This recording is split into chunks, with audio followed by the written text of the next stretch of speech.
Hello everybody, this is Zooj Studios here for our Q&A video. I'd first like to say thank you all very much for 800 subscribers, and we've been a channel now for 4 years. That's incredible. Before we go into the Q&A, I'd like to just point out that the scenes you're seeing right now are from the Battle of Rostov Part 2, behind the scenes. This is just film production of it, so hope you don't mind that in the background. And now, without further ado, the Q&A.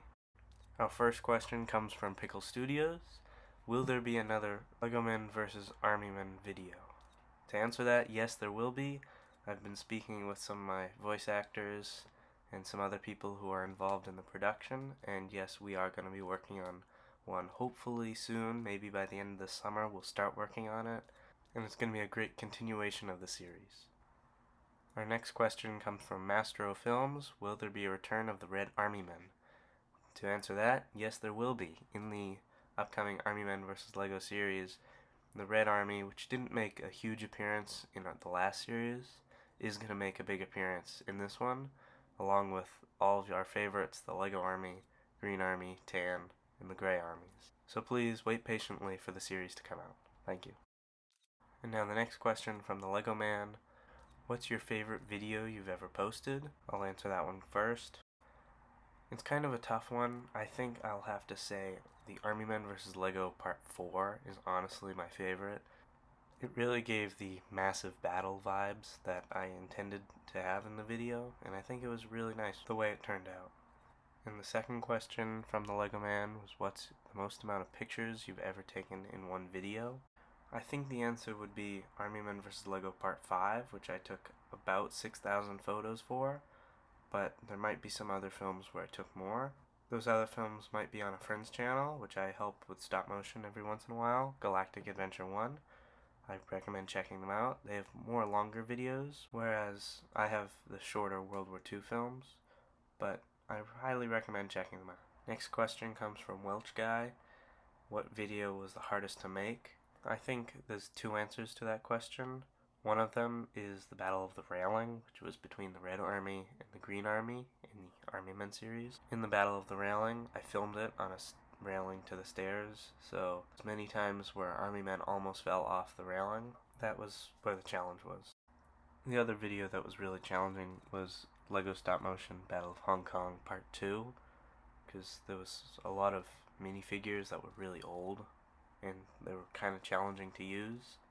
I remember that one being hard. The next question comes from the Animator. What app do you use for your stop motions and effects? Is it free? The answer is, as you see on the screen right now, I use Stop Motion Studios, which is free. You could get the pro version, which is like $5. For editing, usually I use iMovie because it's free and it's very easy to use. Next question comes from Jude. What's your favorite World War II Lego set you own, and what's your favorite minifigure? My favorite Lego World War II set is the Tiger Tank I got from Panzer Brick Labs. It's really awesome. I used it in this video that I'm showing here. And my favorite minifigure is the Zooj Studios logo minifigure that I bought from LCM Brick Show when he was selling some minifigures. Really cool. The next question comes from Salt Life Kid 10. What is the most time-consuming video you've made, and what's my favorite owned Lego set? For the most time-consuming video, I think it was probably either Army Men vs. Lego, the first part, the original one, because it just took a long time to make. It was a very long video. The other video was probably Lego Stop Motion Battle of Hong Kong Part 1, World War II stop motion film. I really wanted an epic set, so it took me a little while to build that. I wanted to make the stop motion pretty good, so that also took a little while to perfect. But yeah, both of them were really nice films, and it was worth the time they took to make them. To answer the other question by Salt Life Kid 10, what's my favorite owned Lego set? Because I already answered what's my favorite World War II Lego set, I'll say what my other Lego set would be. It's probably the Lego Slave 1 set, the Boba Fett ship. It's a really awesome set. It looks awesome, and it was really fun to build. Here's an image off the internet.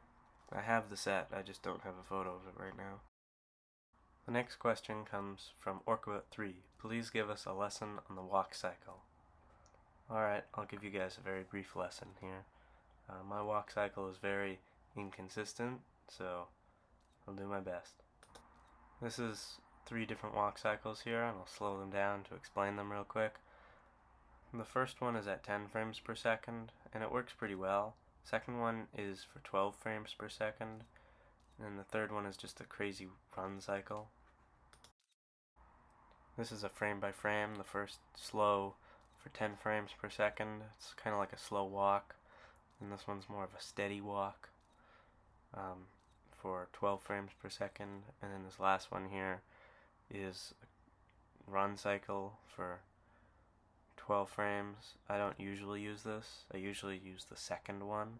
Repeat of the second one. It's time consuming, as most walk cycles are, but it works. I'll post another video explaining it in long form, maybe again some other time, if you would like. Next one comes from HIA Productions. Sorry, I don't know if it's supposed to be IA Productions. But the question is, what frame rate do you use, and what's your favorite minifigure you have? I already answered the what's my favorite minifigure. I guess I'll put on screen my second favorite minifigure that I own. But for frame rate, I usually use 12 frames per second. More for the Army Men series, I did 10 frames per second, because it worked easier in my opinion with the Army Men. But usually I use 12 frames per second, as you see in this behind the scenes film right here. That's at 12 frames per second. Well, that's the end of this Q&A video. Thank you very much. I might do one of these in the future. I'd say go check out all the channels that commented on this video. They're all really cool. And if you haven't seen the video that is playing on screen for the behind the scenes, Battle of Rostov Part 2, I highly recommend. There's a lot of work put into that one, and it's really a well-made video. Thank you all very much, and I hope you subscribe. Thank you.